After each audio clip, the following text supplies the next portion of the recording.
I think. Thank you, Graham. I can't see much from there.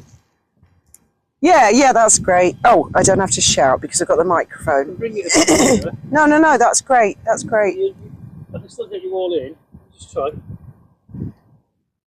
I'm worried it's going to fall. It looks so flimsy. It'll be fine. Okay. You think so? Okay, hello, good evening, good afternoon, good morning, Earthlings, wherever you may be on planet Earth. I am not only dressing up tonight for the sake of it, I literally have no other clothes. That's why I've been wearing the same thing in about 20 of the last videos. But I have been washing them and jumping in the sea regularly and things like that. It's because quite a lot of the boat inside is a mess. I think the wind's going to blow that stick over. I can see it going, whoa, whoa, whoa, whoa, whoa. Okay, right, so this evening is story time.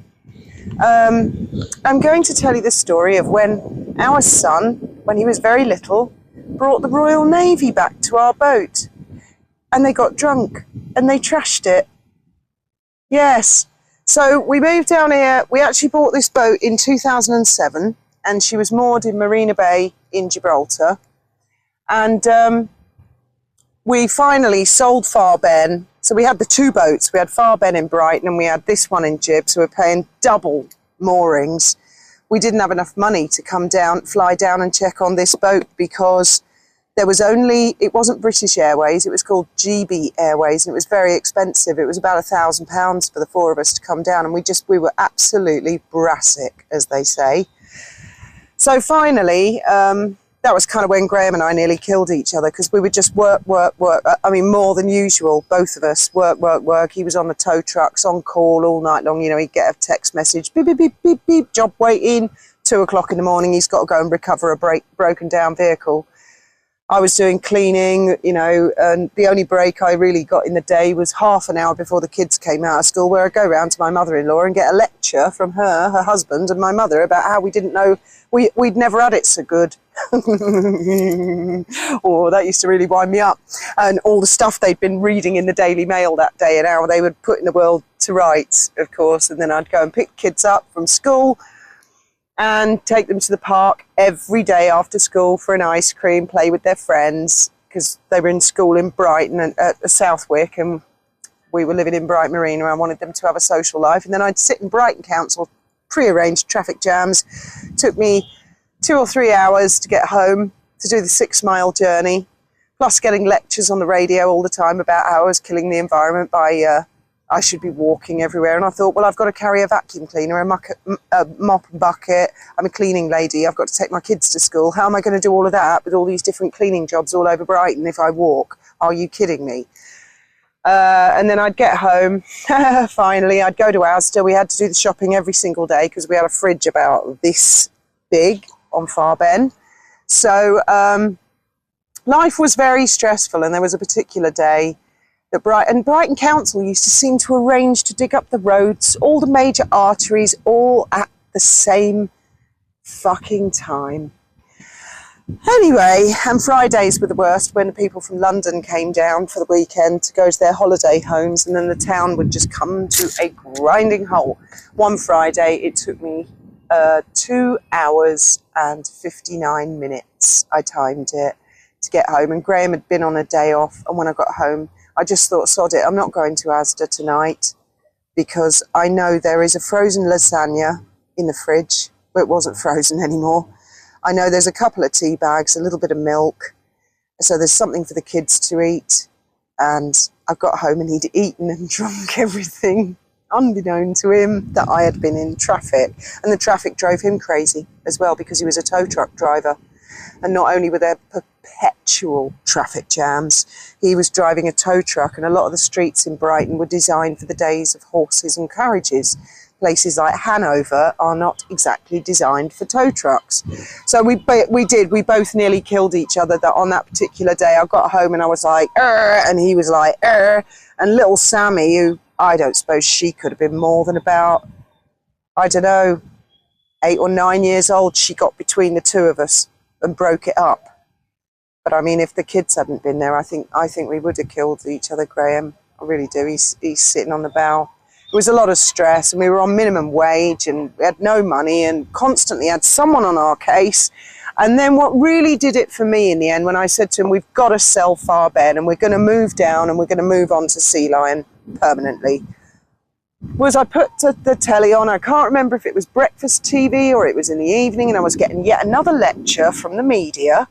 It was always, you don't do enough yoga, you don't recycle your rubbish well enough, you're evil parkers, you're always parking on double yellow lines to drop stuff off. I was like, every day you need, that's what, I'm coming to that, Graham. You've got to make sure your kids eat 5 a day, 5 vegetables a day. And I'm like, oh my God, 5 vegetables a day. That's actually quite expensive and complicated, especially when you've got no proper cooking facilities on a 36-foot harbour launch. I've got a steamer, I've got a microwave. I mean, and the school's banging on at me all the time about, well, I was ill one day, and I asked Graham to get the packed lunches for the kids. He took them to school in the tow truck. And I said, please don't let me down, Graham. Anyway, I was in bed, got a phone call by 11 o'clock. Headmistress, Mrs. Hesketh, can you come into school, please? We need to talk to you urgently. I thought, oh God, what's happened? So I go into the school, and they presented me with 2 cans of Coca-Cola and 2 Snickers bars. And they said, that's unacceptable. You can't put that in your children's packed lunches. Now, I don't know if any of you out there know what a Snickers bar is, but it's got peanuts in it.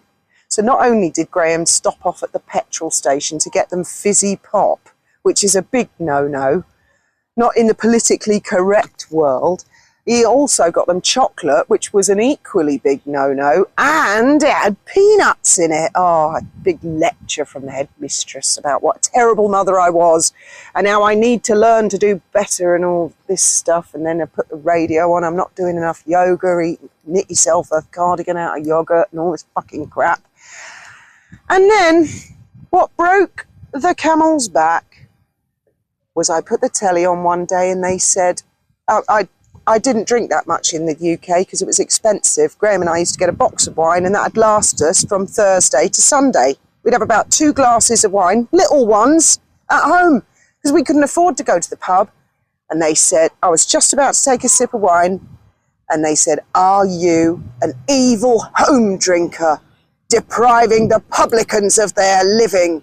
You need to learn to do better. And that was it. A switch went off in me, and I said to him, I've had enough. We're going to sell Farbed, and we are getting out of Dodge. We are moving to Gibraltar.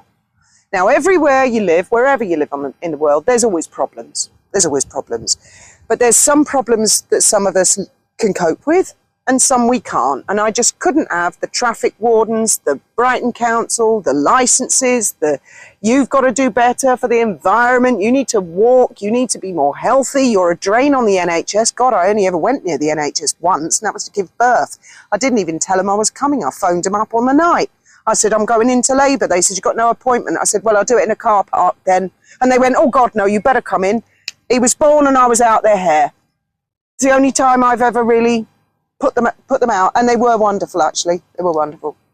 So anyway, we've moved down here, and I was trying to fix the boat up, and really she was in a state by then for other reasons. We'd had squatters on board, apparently. And Graham used to say to little Benji, how old would Ben have? Benji would have been 7 years old when we moved down to Gib. Yes, he would have been. No, he would have been 6. He would have been 6. His birthday's in September, and we moved down January 2010. So he'd have been 6 years old, and I always insisted on both of them wearing life jackets, even in Asda, when we were in Brighton Marina, much to the amusement of staff and the other patrons. But I always insisted they had the life jackets on, so they were used to them. And Graham used to say, here's £1, Benji, run down the pontoon and go to one of the restaurants and buy us some takeaway chips for dinner. Your mum's going to cook something to go with it. And he'd trot off, 6 years old, and he'd come back. Well, one night, we were quite settled, and it was the summer. It was lovely weather like this, and we had a friend called Jacko. I think I'm quite safe to name him, because that wasn't actually his real name, but everyone called him Jacko. He was called Michael Jackson, actually. I get it now. I didn't ever realise that before. Right, okay. But he wasn't black or anything. He didn't look anything like Michael Jack. Anyway, so Jacko was on the boat, I was on the boat, Graham was on the boat, and they used to sell a particular vodka down here called Stonker, which was 79% proof, and it was absolutely lethal. It was like furniture polish remover. And we'd drunk it a couple of times, and always ended up with dead bodies and unconscious people all over the deck. And Yeah, it was very cheap. it was something like 79p for a little half-litre bottle. Anyway, we all decided that the Stonker was just too strong for words, and I had a decanter I'd bought in a charity shop in Brighton, which I treasured, which the kids broke, I seem to remember. Anyway, I poured all the Stonker into the decanter, and Graham said, anyone who comes round who we don't like or was giving it loads of yap, we'll say, do you want a vodka and orange? We'll give them the Stonker, and it always hit them. Even the hardiest pissheads in the world. Our boat was actually nicknamed the Predator because so many victims had come round and gone, I can take your vodka, and they'd ended up like passed out on the pontoon, like completely collapsed. Oh look, here comes security and the Guardia Civil checking on us all tonight. We haven't been arrested yet, unless this is my new prison uniform, and it's not the FBI. Anyway, You say that with an Australian really bad. We haven't been arrested by the FBI. No, they're going around the back of the toilets. They're just checking if there's anybody dodgy around. I love that they come round and they check on us. In fact, I'm digressing a bit, but I sold my broken old jet ski for a lad. He just called across and he said, how much do you want for your jet ski? And it had been the bane of my life, actually. I couldn't get the engine going. He said, oh, Spanish lad. He said, I'm a specialist. So I said, well, come round. And we did the deal. He gave me a few €100 for it. And he said, I'll come and get it tomorrow. And he was getting it and he was putting it on his truck. Guardia Civil appeared out of nowhere, guns pulled and everything. And I was on the boat. I saw what was going on. I thought, oh, God.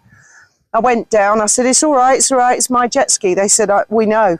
I said, it's fine. I've sold it to him. Guns went back in. Okay, that's fine. And they were chilled and they went away. And I quite liked that. I like that they're like that. Anyway, so getting back to the story, there's me, Graham and Jacko on the boat. Sammy was doing her homework and little Benji went off to go and get the chips. And then suddenly these people appeared at the back of the boat. Most of them were men. There were a couple of women who were very glamorously dressed up like this. And they went, oh, hello, mate. They were dead friendly. They said, we're from the Navy base. Well, Graham said, oh, come on board, come on board. He said, your mate told us you've got free vodka on board, and your mate said, if you're hard enough. Graham said, yeah, because we would get people rocking up. He said, absolutely, the Stonker. He said, Fiona, crack the Stonker out. So we got the Stonker out. I don't know how many of them there were initially. I suppose about 8 of them. I don't know if you can remember. I think there were about 8. 3 lads and... No, there was 2 married couples. There was the young lad that shot the thing, yeah. And there was a weirdo, and there was another one. But some of them left. Anyway, so they're all drinking the Stonker. Graham's drinking the Stonker. Jacko's. It sort of turned into drinking contests. I was drinking the Stonker. And we're all like having a really good time. Then one of them got really pissed, and they were all varying ranks. And one of the 19-year-olds was getting quite leery and pissed, and he was trying it on with me. God knows why. I'm old enough to be his mother. And one of his senior officers said, I think he was called Daniel. He said, that's enough, Daniel. Go back to the ship. So he staggered off, and another one left. And they started having a punch-up with Jacko. They just started arguing, and everything was getting flared up. And Graham and I were like, whoa, whoa, whoa. And while we were talking to them, I said, who's your mate? And they all said, oh, Ben. And I said, who's Ben? And they went, Ben, you know, the little kid in the life jacket. And I went, what the fuck? I thought you were Jacko's mates. And Jacko said, I thought you were Graham's mates. Who the hell are you people? And they said, well, we were pissing it up in the ship, which is one of the bars in Marina Bay. And a little guy comes in a life jacket, and he's a little short guy, and he jumps up on the stool and he orders some chips. And we were laughing at him. And he got the knock. And he got down off his stool. And he went outside and he went, come out here and I'll fight the lot of you. Come here if you think you're hard enough, laughing at me in my life jacket. I mean, our Benji's always had a right gob on him. I can't think where he gets it from.